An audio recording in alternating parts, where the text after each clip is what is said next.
Bismillahirrahmanirrahim. Assalamualaikum warahmatullahi wabarakatuh. Pada hari ini, kami daripada kumpulan Al-Waw ingin membentangkan tajuk Al-Awarid As-Samawiyah. Awarid Al-Ahliyati. Qad yu'ridu lil-insani ba'da kamali ahliyatihi ma yuziluha aw yunkisuha aw ya'athar fiha bitaghyiri ba'd al-ahkami bin-nisbati liman uridat lahu. وهذه الأمور تسمى بعوارض الأهلية. Awarid al-ahliyah ni maksudnya halangan-halangan keahlian ataupun halangan-halangan bagi daripada kelayakan. Jadi tak nafikan apabila seseorang telah sempurna kelayakannya, kadangkala berlaku juga halangan-halangan yang mengurangi atau menghilangkan kelayakan tersebut. Jadi hal ini disebut dengan halangan kelayakan. فعوارض الأهلية هي ما يطرأ للإنسان من الأمور فيزيل أهليته أو ينكسها أو يغير بعض أحكامها. Maksudnya awarid ahliyah ni maksudnya apa yang berlaku pada seseorang sehingga dia menghilangkan kelayakannya ataupun dia mengurangkannya atau mengubah beberapa ketentuannya. Jadi senang kata awarid ahliyah ni adalah halangan terhadap keahlian. Yang mana keahliannya ada dua kan? Keahlian al-wujub dan keahlian al-ada. Jadi, kita akan tengok nanti apakah halangan-halangan terhadap keahlian tersebut. Anwa'ul awaridi. Fal-awaridu naw'an. Al-awwal awaridu samawiyah. Wasani awaridu muktasabah. Awaridu samawiyah maksudnya yang pertama halangan dari luar kemampuan manusia. Dan yang kedua, awaridu muktasabah, maksudnya halangan disebabkan daripada perbuatan manusia itu sendiri. Anwa'ul awarid. Okey, di sini kan awarid ni terbagi kepada dua, iaitu awarid samawiyah dengan awarid muktasabah. Jadi awarid samawiyah ia al-umur allati tasbitu min qabli sahibi syar'i biduni ikhtiyaril insan. Walihaza nusbati ila sama. Misla al-junun wal-'ata wal-marad wal-maut. Jadi apa itu awarid samawiyah? Awarid samawiyah ni adalah merupakan halangan yang datangnya daripada Allah atau ketentuan syarak. Itu secara semula jadi, bukan disebabkan pilihan manusia itu sendiri. Contohnya gila, keperahan semula jadi ataupun lembab, sakit dan mati. Dan yang kedua, awarid muktasabah. Apa itu awarid muktasabah? Hiya ma kana lil insan fiha kasbun wa ikhtiyarun wa hiya naw'ain. Okey. Dia merupakan halangan kelayakan yang berlaku akibat tindakan dan pilihan manusia itu sendiri. Jadi ia terbahagi kepada dua. Al-awwal ma yakunu min nafsil insan kal jahli was sukri wal hazli. Yang kedua, as-sani ma yakunu min ghairihi wa huwa al-iqrah. Okay, yang pertama, apa yang berasal dari diri dia sendiri. Contohnya jahil, mabuk. Dan manakala yang kedua, apa yang berasal daripada orang lain, iaitu secara paksaan. Maksudnya jadi kedua-dua ini tidak merupakan pilihan ataupun tindakan daripada manusia itu sendiri, bukanlah secara semula jadi. Dan kalau awarid samawiyah itu tadi secara semula jadi ataupun datangnya daripada Allah. Jadi pada hari ini kami akan membentangkan dan memfokuskan tentang awarid samawiyah, iaitu halangan-halangan yang datangnya daripada Allah, ataupun kita panggil halangan yang semula jadi. Jadi kami akan sertakan beberapa contoh ataupun beberapa halangan as-samawiyah itu. Yang pertama, al-awwal al-junun, iaitu gila. Wasani al-'ata, kebodohan semula jadi ataupun panggil lembab. Yang ketiga, an-nisyan, iaitu pelupa. Warabi' an-nam wal-ighma, iaitu tidur dan pingsan. wal khamis al-marad, iaitu sakit. Wal akhir al-maut, iaitu mati. Jadi di sini kami sediakan antara beberapa awarid as-samawiyah. Jadi kami akan terangkan satu persatu contoh ke-6 ini dan apa keahlian yang telah hilang daripada setiap daripada awarid-awarid ini. Baiklah, sekarang kami akan terangkan awarid samawiyah yang pertama, iaitu al-junun. Okay, apa itu al-junun? Al-junun huwa ikhtilalul aqli bihaisu yamna'u jaryanul af'ali wal aqwali ala nahjil aqli illa nadiran. Okay, maksudnya junun ni adalah gila, iaitu kerencatan pada akal yang menyebabkan percakapan dan perbuatan tidak seperti orang yang berakal, kecuali jarang-jarang. Okay, junun ni terbahagi kepada dua, iaitu junun asli dan junun tarik. Junun asli ni maksudnya an yablughal insan majnunan, iaitu seseorang itu balik dalam keadaan gila. Maksudnya masa dia balik tu memang dia dah gila, dia dah junun. Okay, betul asal junun lah. Okay, junun tarik pula adalah an yablugha akilan summa yatra'u alaihi al-junun wa kullu minhuma imma mumtad aw ghairu mumtad. Okay, apa itu junun tarik? Junun tarik ni adalah junun yang mendatang, gila yang mendatang. Maksudnya seseorang itu balik dalam keadaan berasal, maksudnya sihat, akal masih waras. Tapi kemudian dia menjadi gila, sama ada mumtad atau ghairu mumtad. Okay, apa itu mumtad dan ghairu mumtad? Okay, junun mumtad ni maksudnya seseorang itu hilang waras yang mengambil tempoh masa yang lama, berpanjangan. Tapi kalau junun ghairu mumtad pula, keadaan gila yang mana tidak mengambil tempoh masa yang berpanjangan lah. Maksudnya sekejap je dia gila. Contoh pagi dia gila tapi malam tu dia tak gila. Tapi kalau gila mumtad tadi, sepanjang hari dia tu gila. Begitu. Okay, wal jununu binawa'ihi la yu'athiru fi ahliyatil wujub li'annaha tasbutu bil hayah fa'itmanu min malihi ma yatalaffahu wa tajibu zakati fi malihi. Okay. Jadi maksudnya kedua keadaan ini tak menghilangkan ahli al-wujub. Kerana apa? Sebab dia masih ada nyawa, masih hidup. Sebab asas bagi ahli al-wujub adalah al-hayah. Jadi kedua-dua ni tak menghilangkan pun ahli al-wujub. Jadi fa'yaminu min malihi ma yatalaffahu. Orang yang ada ahli al-wujub ni, dia ada hukum dia. Hukum dia apa? Dia perlu bayar ganti rugi barangan yang dia rosakkan.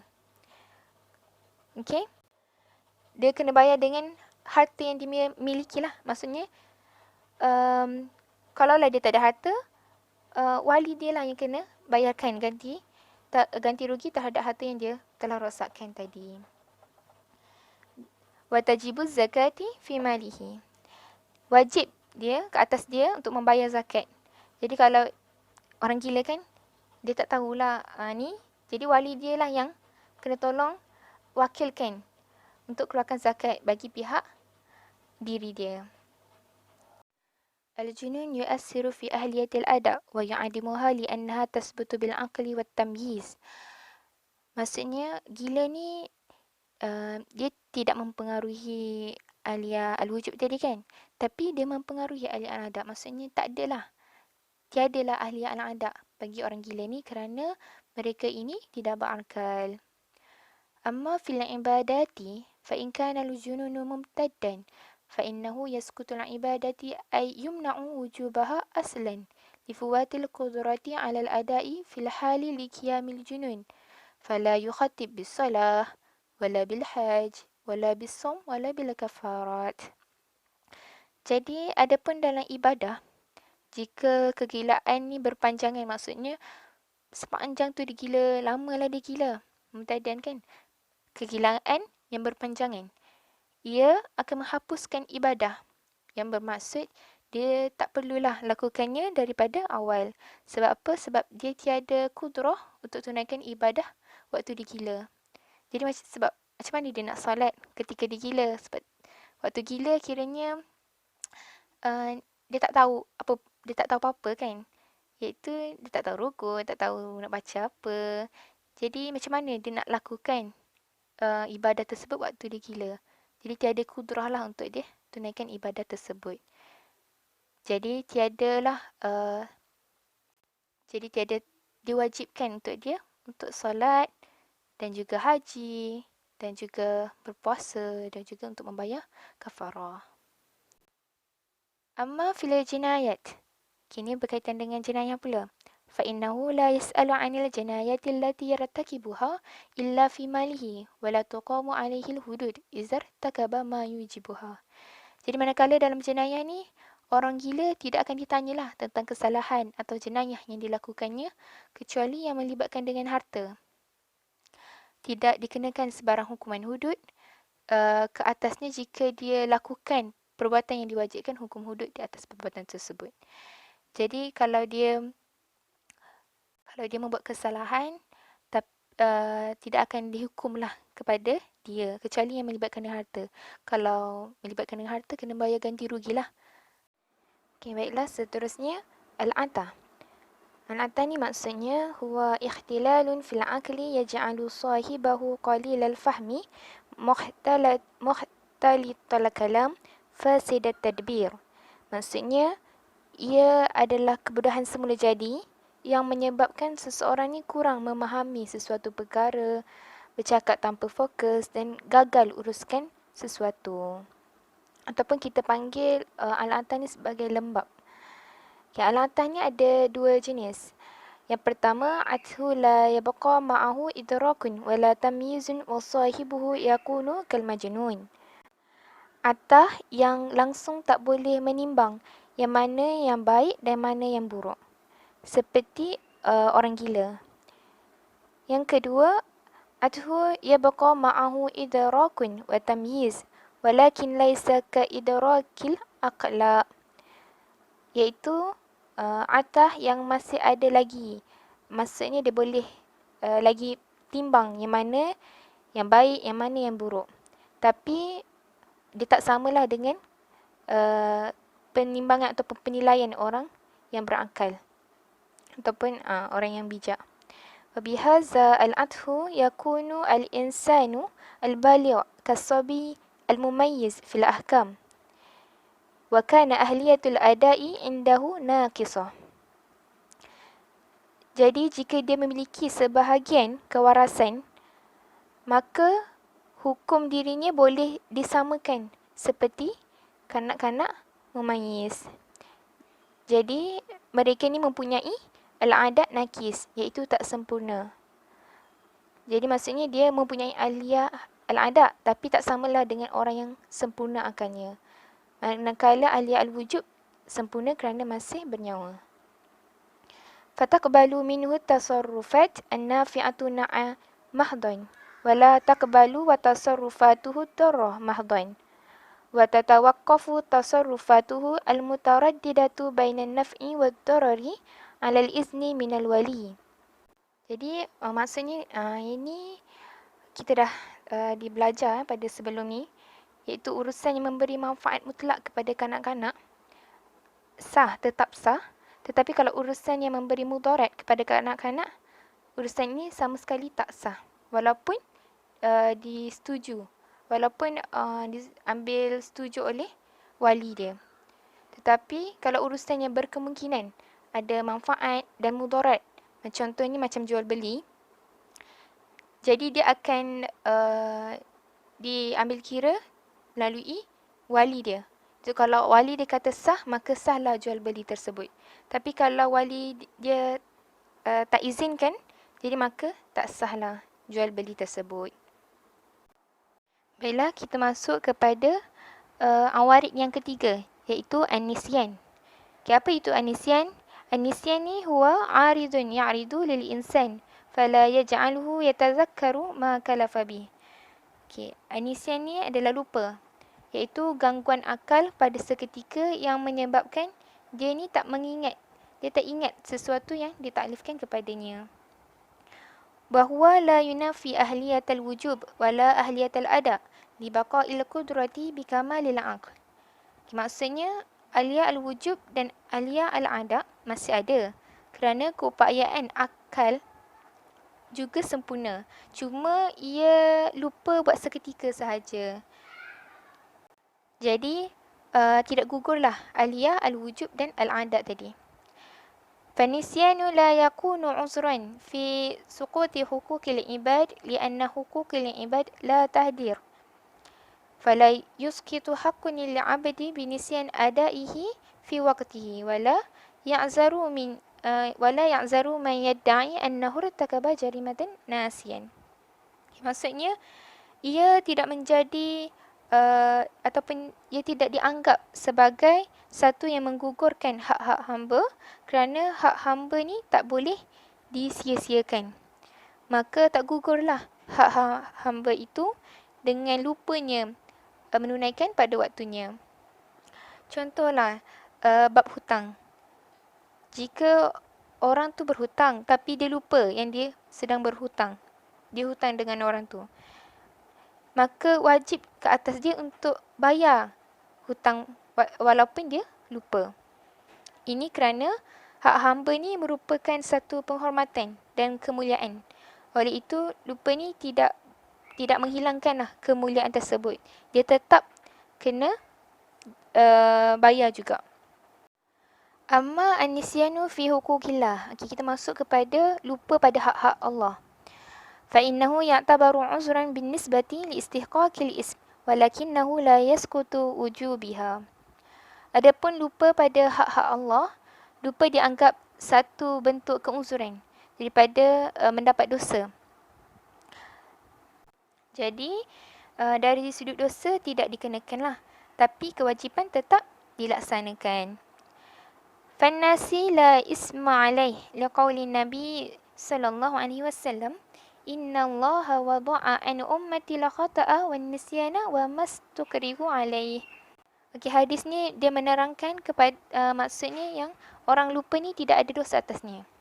Okey, Nabi bersabda, mafhumnya Allah telah mengabaikan kesalahan dan kealpaan ataupun dosa disebabkan lupa dan terpaksa.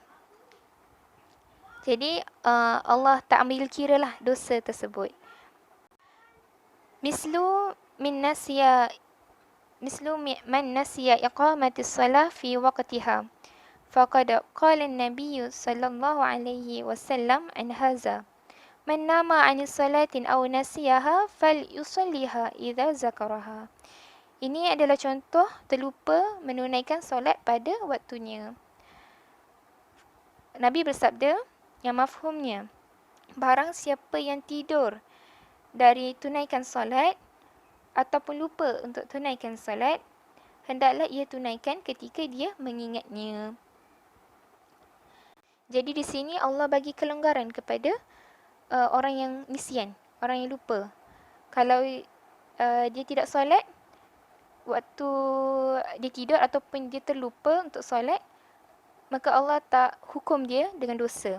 Tapi Nabi kata yang kita kena tunaikan ketika kita ingat.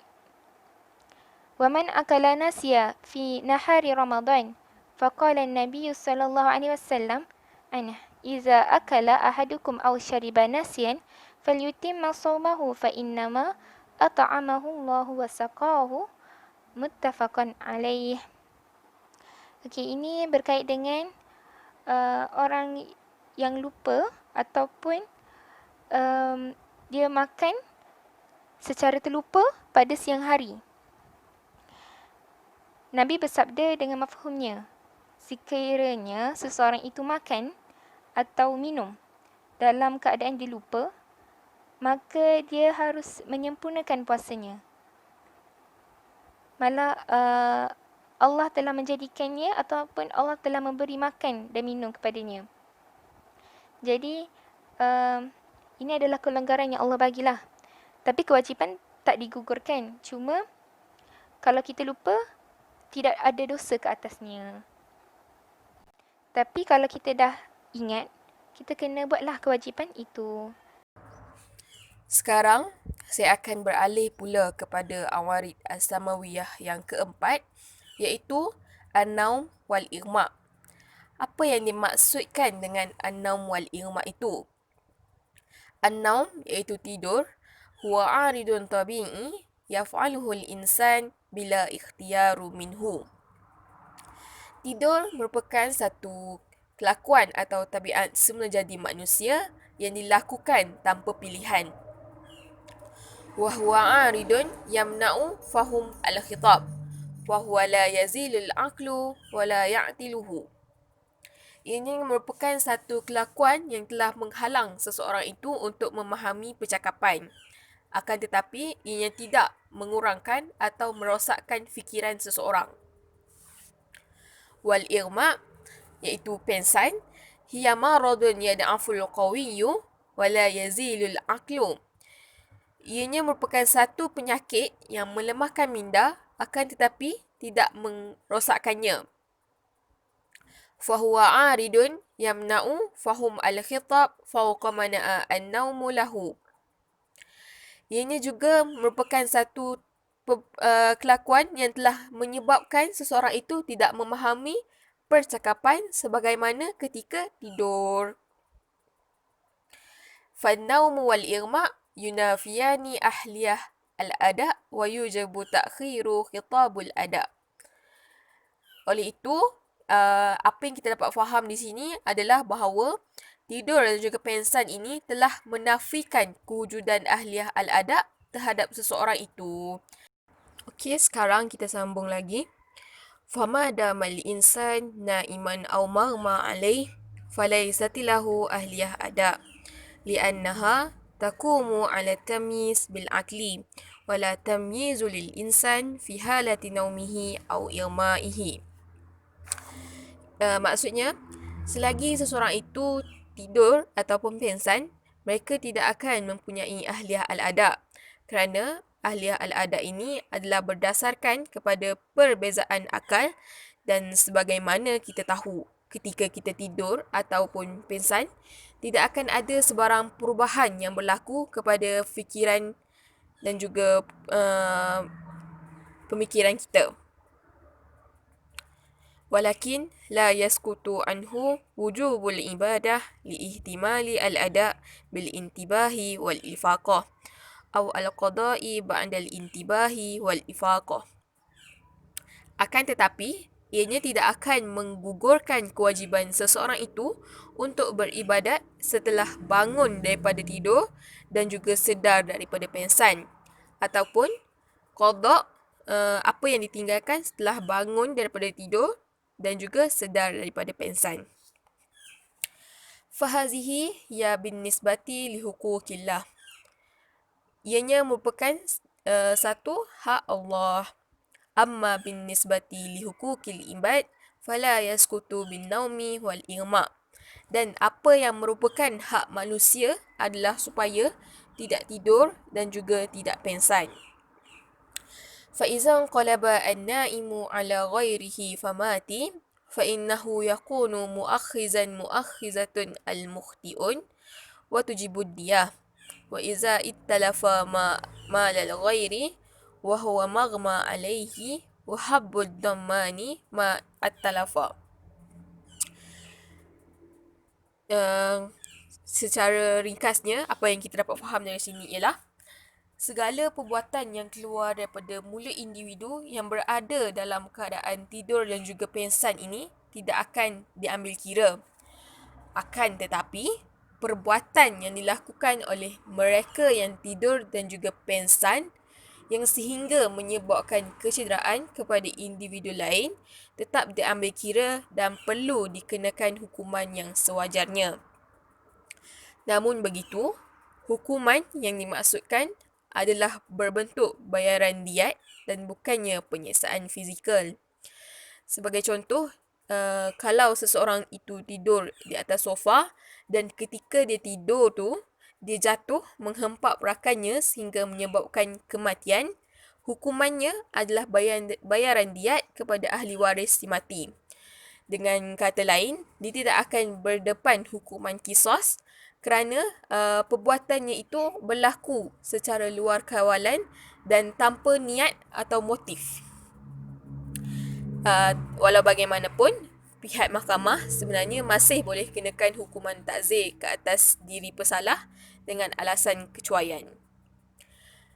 Kalau dilihat dalam konteks ibadat pula, individu yang tertidur dan pengsan sehingga habis waktu untuk menunaikan sesuatu ibadah, dia tidak dianggap berdosa, akan tetapi perlu diqadakkan apa yang mereka tinggal itu sebaik sahaja mereka sedar daripada tidur ataupun pengsan.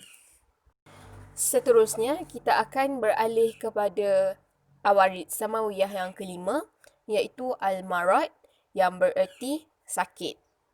Al-murad bil marad huna ghairul junun wal ighma. Apa yang dimaksudkan sebagai sakit di sini ialah selain daripada gila dan juga pengsan. Wa huwa la yunafil ahlataini ahliyah al-wujub wa ahliyah al-ada. Li'annahu laysa fil maradi khilali fi zimmah wal aqli illa an lahu ta'thiran fi ba'dal ahkami. Para ulama telah menegaskan bahawa sakit ini tidak akan menafikan kewujudan kedua-dua ahliyah, iaitu ahliyah al-wujub dan juga ahliyah al-ada, memandangkan individu yang sakit itu masih bernyawa dan juga berfikiran waras. Ringkasnya, walaupun ketika sakit, ahliyah seseorang itu tetap sempurna, akan tetapi tindakannya yang akan disekat. مثل أن الشارع قيد بعض التصريفات المالية الصادرة من المريض مرض الموت المتعلقة بحقوق الوارثين وحقوق الدائنين حفظا عليهم. Contohnya, syarak membataskan urusan kewangan pesakit yang berkaitan dengan hak waris dan hak pemiutang apabila ia mungkin menafikan hak orang lain. Yang dimaksudkan di sini ialah sebagai contohnya, pesakit kritikal tidak dibenarkan untuk menghadiahkan hartanya kepada individu bukan waris secara sewenang-wenangnya, malahan harta yang telah diberikan itu boleh ditarik balik setelah kematiannya.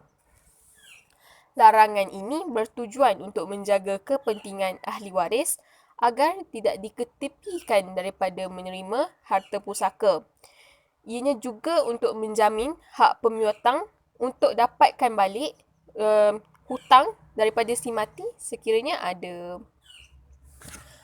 Wa ammal maradu ghairal maradil maut فإنه شرعت للمريض الرخصة ليسهل لهم القيام بالواجبات التي كلفت عليهم كالإفطار والتيمم والمسح على الجبيرة وغير ذلك. Untuk sakit yang tidak membawa kepada kematian pula, Islam telah memberikan keringanan kepada pesakit dalam melakukan setengah ibadat. Sebagai contoh, pesakit yang lumpuh diberi kelonggaran untuk melakukan solat fardu secara duduk ataupun baring, meskipun syarat sah sebenarnya untuk solat adalah berdiri. Untuk contoh lain pula, seorang pesakit kritikal boleh disekat tindakannya untuk menceraikan isterinya secara talak bain. Awarid samawiyah yang terakhir merupakan al-maut yang membawa maksud kematian. Al-maut akhir al-awaridus samawiyah wa bihi yakunu al-insan ajizan taman. Kematian ini merupakan awarid samawiyah yang terakhir di mana manusia telah menjadi lemah yang paling sempurna dan tidak berkuasa sepenuhnya terhadap diri sendiri. Wa yatartibu alaihi an adami ahliyah al-ada fataskutu anhu jami'ut takalif. Kematian ini telah menafikan kewujudan ahliyah al-ada dan menggugurkan segala pengtaklifan yang ada ke atas diri si mati. ولكن هذا العارض فيه تفصيل على النحو التالي. Hukum-hukum syarak ini akan tetapi kematian ini mempunyai perincian seperti mana berikut. فالأحكام نوعان أحكام الدنيا وأحكام الآخرة. Hukum-hukum syarak terbahagi kepada dua bahagian, iaitu hukum di dunia dan juga hukum di akhirat. Amma ahkamul akhirah fa innal maitu ya'tabiru kal ahya'i bin nisbati laha. Hukum-hukum yang berkaitan dengan hari akhirat, di mana mayat si mati dianggap sama seperti orang hidup jika disandarkan kepada hukum akhirat. Fayajibu lahu aw alaihi minal hukukil maliyah wal muzalim. Maka wajiblah baginya mendapat apa sahaja manfaat yang merupakan miliknya ataupun mudarat baginya daripada hak-hak harta dan juga kezaliman yang dilakukan. Wa yastahiqu as-siwabu wal iqabu bima fi'lihi fid dunya min at-ta'ati wal mu'asi. Dia juga berhak untuk mendapat pahala dan dosa daripada apa yang telah dilakukannya di dunia. Seterusnya, amma ahkamud dunya fahiya arbatu anwa'u. Hukum-hukum yang berkaitan dengan hal dunia pula terbahagi kepada 4. Al-awwal, ma huwa min babut taklif yasqutu bil mauti illa bihaqqil ismi. Fayabtilu wujubi ada'i salati waz zakati wasairul qurbati li'anna al-ghardu minha al-ada'i liyahsulul ibtila' wa huwa qad zala bil maut. Apa yang dimaksudkan di sini ialah hukum yang pertama adalah hukum-hukum yang berkaitan dengan taklifan. Ianya telah gugur dengan sebab kematian, melainkan hak untuk mendapat dosa dan juga batallah kewajipan baginya untuk solat, zakat. Kerana tujuan pentaklifan ini adalah untuk melaksanakan supaya manusia merasakan bahawa dia telah diuji di atas dunia ini. Oleh itu, pelaksanaan ini telah hilang disebabkan oleh kematian. الثاني ما شرع من الأحكام لحاجة غير الميت فإن كان حقا متعلقا بالعين كما في المرهون والمأجور والودائع فإنه يبقى ببقاء تلك العين لأنها ليست متعلقة بفعل الميت. Yang kedua, sesuatu yang disyariatkan daripada hukum-hukum syarak bagi keperluan selain daripada si mati. Sekiranya hukum tersebut merupakan hak yang berkaitan dengan barang, seperti barang yang digadai, barang yang disewa dan juga barang yang disimpan. Maka, hak ini akan kekal selagi mana barang itu masih ada dan orang yang menggadai itu berhak untuk tuntut setelah kematian penerima gadaian. Kerana barang itu tidak berkaitan dengan hal si mati. والثالث ما وجب عليه لحاجة الغير مشروعا عليه كنفقة المحارم والزكاة وصدق الفطر فإنه يبطل بالموت إلا أن يوصى به فيصحي من الثلث. Ianya merupakan sesuatu yang diwajibkan terhadap si mati kerana keperluan orang lain tetapi telah disyariatkan kepadanya, seperti nafkah kepada mahram-mahramnya, penunaian zakat dan juga zakat fitrah. Akan tetapi, ianya telah terbatal dengan sebab kematian, melainkan sekiranya si mati telah meninggalkan wasiat, maka sahlah wasiat tersebut daripada 1/3 segala hartanya. Warabi' al-mashru' haqqan lil-mayyiti bina'i ala hajatihi fayubqa bimaqdari tanqadi bihil hajati wa hiya mu'anni at-tajhizu wad-dafni thumma qada'id duyun thumma tanfizul wasaya fi hududi salasat tarakatil baki. Maksudnya di sini adalah sesuatu yang disyariatkan dan merupakan hak kepada si mati berdasarkan keperluan. Maka, hak ke atas si mati ini akan kekal sekadar yang akan selesaikan segala keperluannya itu. Ianya merupakan kos-kos untuk menguruskan si mati dan juga pengebumiannya, kemudian menunaikan hutang-hutang kemudian dilaksanakan wasiat-wasiat pada had 1/3 daripada harta peninggalan yang masih tinggal. Setakat itu sahaja daripada kumpulan kami. Sekian, wabillahi taufiq wa hidayah. Assalamualaikum warahmatullahi wabarakatuh.